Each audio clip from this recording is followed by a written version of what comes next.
Good evening. I'd like to ask you about your quote about 75% of laws being made by European Union. It's a bit low, but apparently that's a misquote.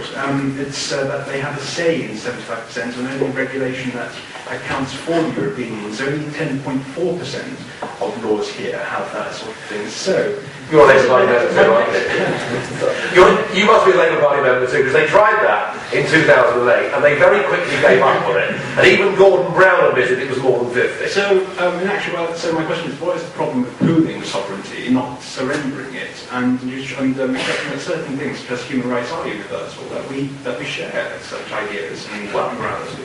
Well, first things first, your figures are below me.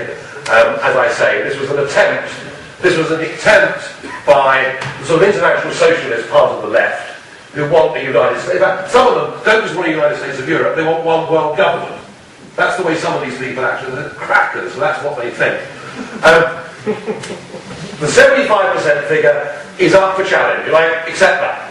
I do accept that, because in Germany, Roman Herzog, the former president of Germany, conducted a survey of all legislation in Germany between 1998 and 2006, and he found that 84% of German legislation had come from Brussels. I accept 75, we may be too low, I accept that. I'm prepared to concede. You've got to hold your hands up when you're wrong, but I concede we could be wrong. But we have a completely impotent parliament. Pooling sovereignty. This is what Michael Heseltine says. These are the weasel words of those who so loathe and despise this country. They want to get rid of our independence and our freedom and our sovereignty and hand it over to this ghastly bunch of people, and they are ghastly people.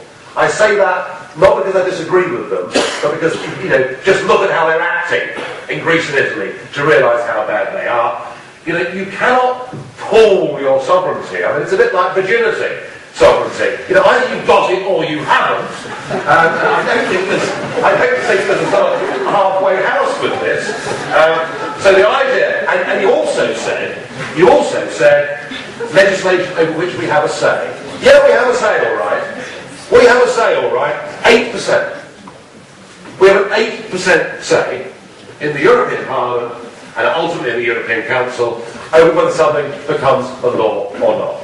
I am not really interested in us having an 8% say over the future of this country. I want us to have 100% say, and we're going to go on fighting for that. All right?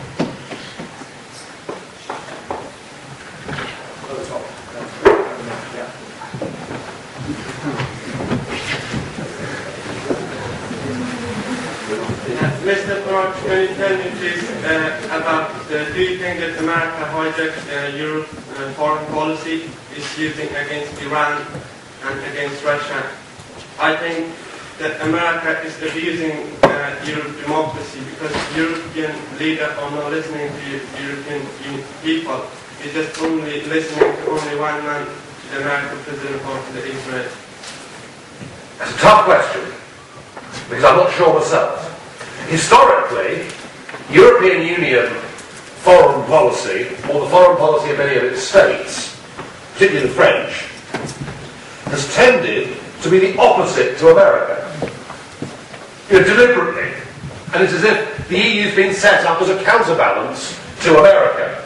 And the hatred of America that I hear in the European Parliament is remarkable. I rather like America, but I don't like American foreign policy. And I've been opposed to the Afghanistan war, I've been opposed to the Iraq war, just thinking, wasn't Harold Wilson sensible? When Lyndon Johnson came to Downing Street in 1966 and said, we want British troops to come and help us in Vietnam, you owe us, we have a special relationship. Wilson replied by saying, special relationships mean you can say no as well as saying yes. So it's a damn good thing we didn't send British troops to Vietnam, and we shouldn't have got involved in those two engagements.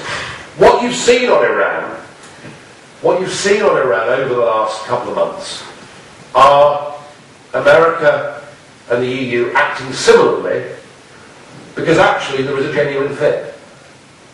The EU there is a genuine fear in Brussels about Iran's nuclear program, and there's no getting away from that.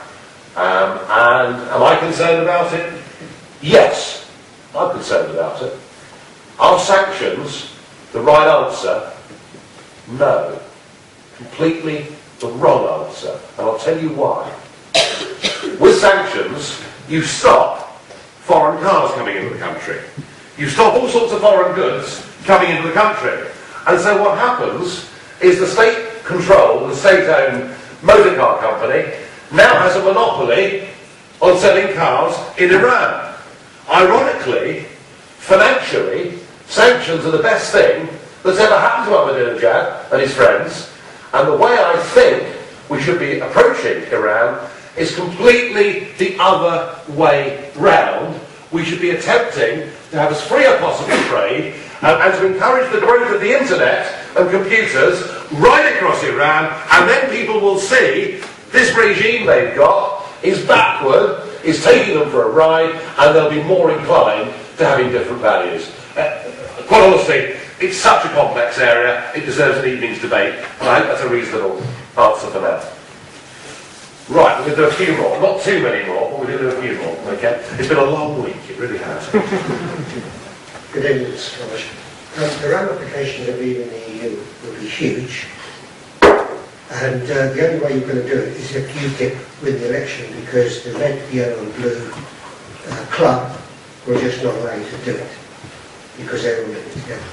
So how are you actually going to do it? How are you going to set up border controls? How are you going to monitor the 5,000 vehicles bringing loads into this country a day that comes through Dover alone? How are you going to control the border? I think it's more than 5,000 actually, it's more like 10. 5%. I was going to say, yeah, it's certainly upwards of 5. The ramifications of leaving the EU, in terms of our relationship with other European countries, are actually remarkably small. Remarkably small. Because if you're doing business with an Italian company, you just go on doing business with an Italian company. If you're going on holiday to Greece, well, if they leave the euro, it'd be really cheap, won't it? But, you will go on your family holiday to Greece. So the ramifications of our relationship with the EU are remarkably small. The potential ramifications for how we run this country, I would agree with you, are enormous. And that, I think, is the exciting thing. Because it gives us an opportunity to get our fishing waters back. Just the first day we say we're taking back our fishing waters, we're abolishing discards of overquoted fish. So the potential we would have to get things right, the potential we would have to adopt in trade terms a more global approach than European approach, I find very exciting. Look, you're quite right when you say that the red, the yellow and the blue are utterly committed to keeping us in the EU and utterly committed to not giving us a referendum. You are quite right about that, which is why I said that pressure groups actually aren't the answer. Look, albeit under a PR system, but I do think the fact that UKIP managed to come second across the entire country in 2009 was an extraordinary thing. I felt dreadful the next day, but there we are. Head of the party. The fact that in the opinion polls last year, despite the massive inbuilt disadvantage to UKIP of the first past the post, I mean, we are the one party that suffers more than anybody with the first past the post system, because our support is spread across England, particularly, in a very linear fashion. But, coming up to Christmas, there we were, level pegging, and in one opinion poll, ahead of the Lib Dems. Now, this is partly a reflection, of course, of the fact that the Lib Dems were the student age bracket and not as popular as they were. So we're on the up. We're on the up. And if we get into this position, as I say, where in a county like Kent, with the exception of Tunbridge Wells, the Tory party cannot win a single seat, because UKIP has become so big and strong, by the time 2015 comes along, I promise you, there will be a referendum. I do know Cameron a little bit. I don't dislike him as a man, and there are some people I do dislike, and I say so, but I don't dislike him as a man. But I'm convinced of one thing. His real motivation is to have the keys of the door to number 10 Downing Street after the 2015 election. That matters far more to him than any political ideology.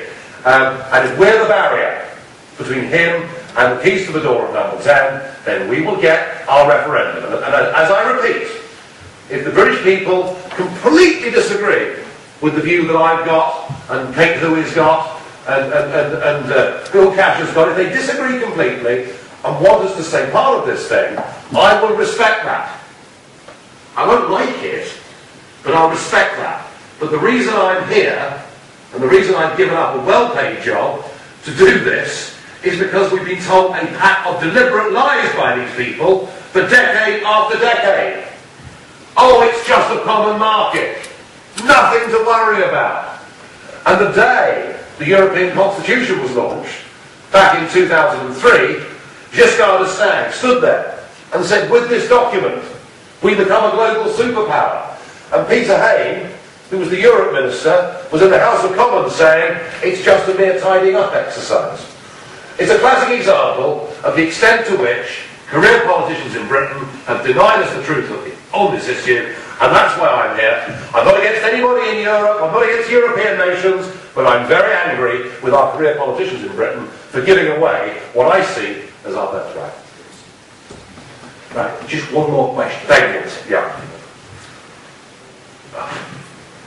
Is it not true that the problems in Greece stem from a national and a global recession, not just the euro? And if it wasn't for the European Union and the money given by the European Central Bank, which wouldn't have been given, we wouldn't go and buy a load of unstable bonds in Greece and in Italy if we were on our own. We wouldn't have done that. The money that was there in the financial safety net from the European Central Bank has enabled Greece to stay afloat and to have the working class people not be completely destitute. And if the country had gone bankrupt, then we would have the knock-on effect because we would lose trade with Italy and Greece. If it wasn't for the ECB and the IMF, then how would Greece have been able to stay afloat at all? The money that has come from the European institutions and the IMF, yeah, that money that has gone to the Greek government has been used to pay off banks that made very imprudent loans in the first place. It is almost like an unholy alliance between Goldman Sachs and the European Commission. That money is not benefiting Greek people at all. And the problem these Mediterranean countries have had is this. If you, economists here, if you look at long-term interest rates, you will see Deutsche Mark interest rates roughly doing this. You will see, if you put together Greek, Portuguese, Spanish and Italian interest rates into one line, you'll see a gap like this. But all the way through the 80s and 90s, there was a massive differential between interest rates in Germany and what we call the Club Med. Huge divergence of rates. They joined the euro, and suddenly it was all one interest rate. And what it meant, by the way, Ireland should be included in this too. What it meant is suddenly there was free money. Because interest rates overnight, in Spain for example, had halved. And at the time the banks had all gone completely bloody mad and were bending over to lend. And Greece went on a 7-year party. The biggest booze-up in history. Where the glass was constantly being filled up. And they said, "Way, this is absolutely marvellous. We can bring the retirement age down to 55. We can, in the case of Spain, we can build, let's start massive building developments." And the real tragedy was that they lived through a completely false boom, and it meant that when the bus came, it was far worse than it could have been. And what the Greeks need now is devaluation. If they're kept trapped inside this economic prison of the euro, I mean it, there will be a revolution. So the euro has been a disaster for the Mediterranean. It was a disaster in the good times because it fueled a false boom, and it's now actually facing a catastrophe. Currency rates are a bit like a golf handicap. You know, you could be Tiger Woods, I could be the local club golfer at Canterbury Hills, and we can go out on a Sunday morning and have a good game of golf because of the handicap system. And if in 10 years' time, you know, you're much worse than you were and I'm much better, then that handicap between the two of us would narrow. And that's how foreign exchange rates work. They go up or down according to your relative strength or weakness against your trading partners. And every attempt in history to fix exchange rates has ended in a mess and ended in a break. And Greece should have left the euro over a year ago. She's being kept inside by Merkel and others because they want to preserve their European dream. Well,